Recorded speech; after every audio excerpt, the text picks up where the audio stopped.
संसार क्या है पार्थ?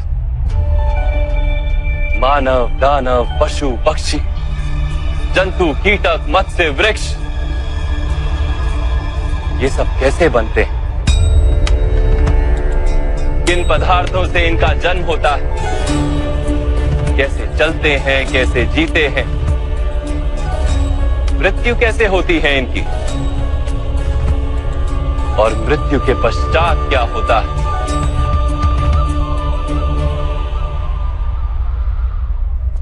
इस रहस्य का विचार करो। मनुष्य की देह मिट्टी से बनी है माता। जल उसमें रक्त आदि बनकर प्रवाह करता है। अग्नि देह को तापमान देती है और देह में रिक्त स्थानों में आकाश प्रकट होता है। अर्थात धरती, वायु, जल, अग्नि और आकाश, इन पंच महाभूतों से ही शरीर का निर्माण हो। अर्थात महामहिम गुरु द्रोण पृथ्वी, जल, वायु, अग्नि और आकाश से अधिक कुछ भी नहीं। धर्म ज्ञानी भी पंच महाभूत का जोड़ है और अधर्मी भी। तो मोह किसका कर रहे हो पार्थ? मिट्टी का? परंतु माधव, इस मिट्टी के देह से ही तो मनुष्य एक दूसरे का परिचय पाते हैं। सारे संबंध इस मिट्टी के देह से ही तो होते हैं। नहीं पार्थ, यदि ये सत्य होता तो मृत्यु के पश्चात देह को नष्ट क्यों किया जाता है? वास्तव में ना मनुष्य का परिचय उसकी देह से है और ना ही संबंधों का आधार उसकी देह से। मनुष्य का स्वभाव, उसके बर्ताव और उसके कार्य उसका परिचय। तमस, रजस और सत्व, ये तीन गुण क्या है माधव? तमस का अर्थ होता है अंधकार। बिना अच्छे बुरे का विचार किए जीवन व्यतीत करने को तामसिक व्यवहार कहा जाता है। जैसे पशु पक्षी जीते हैं केवल अपनी शारीरिक इच्छाओं को पूर्ण करने के लिए। सत्व का अर्थ होता है ज्ञान का प्रकाश। जब व्यक्ति प्रत्येक परिस्थिति में धर्म का, सत्य का और परंपराओं का विचार करके व्यवहार करता है, तब उसे सात्विक जीवन कहा जाता है। इन दोनों के मध्य में ऐसा व्यक्ति होता है जिसके पास ज्ञान तो है, पर शरीर और मन की इच्छाओं के साथ बंधा हुआ भी है। ऐसा मनुष्य रजस अर्थात अहंकार पूर्ण मनस्थिति के साथ जीता है। तमस, रजस तथा सत्व गुणों के अधिक या कम मात्रा के मेल से ही मनुष्य का स्वभाव बनता है।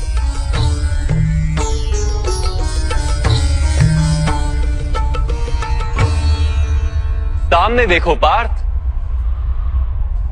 इन सब में तुम्हें कौन से गुण दिखाई देते हैं?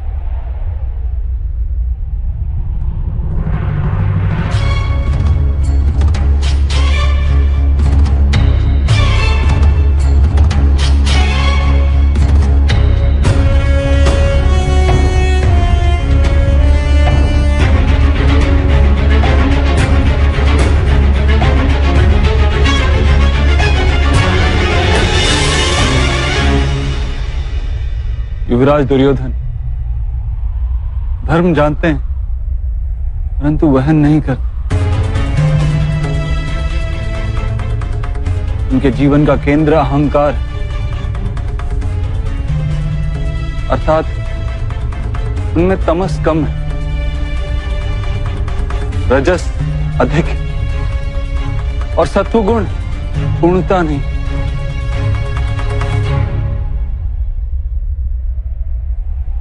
और इस ओर राजकुमार दुशासन इन्होंने सदैव अपने ज्येष्ठ भ्राता का आदेश माना, बिना विचार के। अर्थात इनमें केवल तमस। महामहिम को भी देखो पार्थ, सत्व के साथ तमस का मेल है। अहंकार नहीं, किंतु पुरातन धर्म, पुरानी परंपराओं और प्रण के साथ बंधे। आवश्यकता होने पर भी अपना प्रण नहीं तोड़ सकते।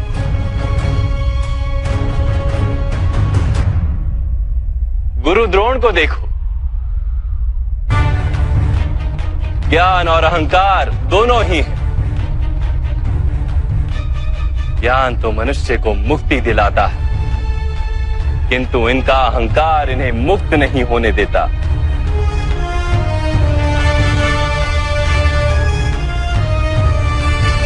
परंतु माधव,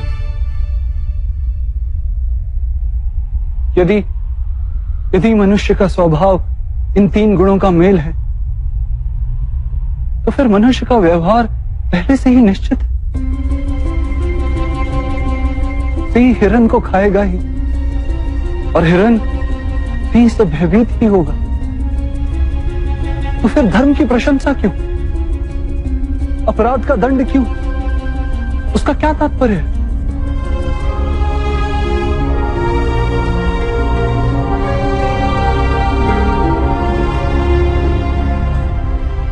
उत्तम प्रश्न है पार्थ, किंतु पहले मनुष्य क्या है ये तो जान लो।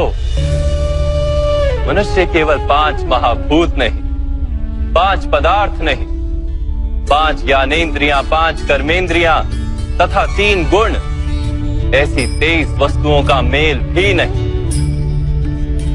मनुष्य को चलने फिरने तथा कार्य करने हेतु शक्ति की आवश्यकता होती है, और उस शक्ति को चेतना कहते हैं। तो क्या माधव, मनुष्य इसकी चेतना है? नहीं पार्थ, मनुष्य की चेतना के साथ उन 23 वस्तुओं के मेल का नाम प्रकृति। 24 वस्तुओं से बने मनुष्य नामक यंत्र में वास करता है पुरुष, अर्थात परमात्मा का अंश। उसे आत्मा कहा गया है। जब प्रकृति और पुरुष का मेल होता है, अर्थात जब परमात्मा का अंश आत्मा बनकर देह में वास करता है, तब मनुष्य जीवित होता है। यह आत्मा क्या है माधव, और इसे जानने का क्या उपाय? मनुष्य जैसे रथ का उपयोग करता है, वैसे ही आत्मा शरीर नाम के इस यंत्र का उपयोग करती है। शरीर के माध्यम से शरीर के सुख दुख का उपभोग करती है, किंतु आत्मा शरीर नहीं पार्थ। शरीर का नाश किया जा सकता है, किंतु आत्मा का नाश नहीं किया जा सकता। नैनं छिन्दन्ति शस्त्राणि नैनं दहति पावका, न चैनं क्लेदयन्त्यापो न शोष्यति मारुतः। आत्मा ना शस्त्रों से छेदी जा सकती है और ना ही अग्नि से जलाई जा सकती है। न जल उसे निर्बल कर सकता है और ना ही पवन उसे सुखा सकती है। आत्मा शरीर में रहते हुए भी अमर, न हन्यते हन्यमाने शरीरे। पार्थ, शरीर की हत्या की जा सकती है, किंतु आत्मा की हत्या नहीं की जा सकती। आत्मा तो सर्वव्यापी है, अचल, स्थिर है, सनातन है। पुराना वस्त्र त्याग कर जैसे मनुष्य नया वस्त्र धारण करता है, वैसे ही आत्मा पुराना शरीर छोड़कर बार बार नया शरीर धारण करती है। परंतु माधव, मैं तो जगत का अनुभव अपने शरीर के माध्यम से ही करता हूं। स्वयं को देह न जानकर मैं आत्मा कैसे जान सकता हूं? स्वयं को आत्मा के रूप में जानना असंभव भी नहीं पार्थ। अंध भी जीते हैं, गूंगे भी जीते हैं, जिनके पास हाथ पैर नहीं होते वो भी जीते हैं। स्पष्ट कि शरीर मनुष्य नहीं, जिसकी चेतना चली जाती है, जिसे मूर्छा आ जाती है, वो भी जीवित रहता है। इसलिए स्पष्ट है कि मनुष्य का चेतन तत्व वो भी शरीर नहीं। इसी प्रकार जो व्यक्ति अपने भीतर खोज करता है, मैं इंद्रियां नहीं, शरीर नहीं, भावनाएं नहीं, विचार नहीं, ज्ञान भी मैं नहीं, जो ये समझता जाता है, वो अंत में स्वयं को आत्मा के रूप में जान ही लेता है।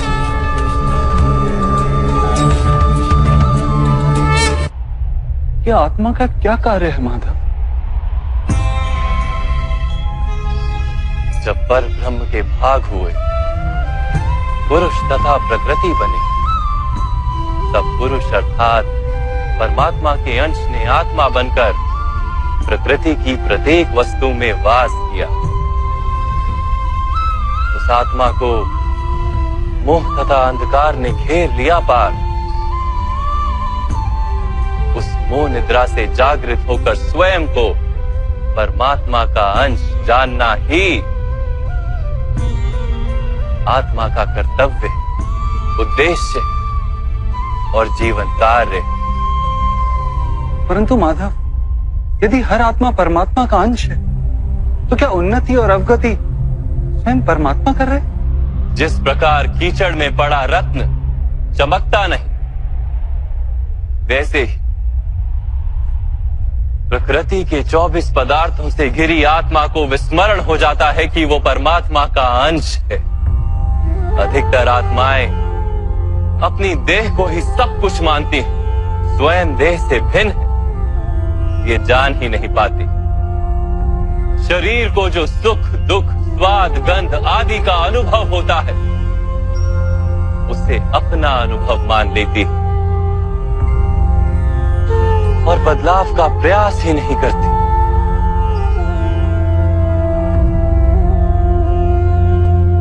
जो आत्माएं बदलाव का प्रयत्न नहीं करती, निरंतर अधर्म करती रहती हैं, उन्हें जागृत करने के लिए दंड देना अनिवार्य है।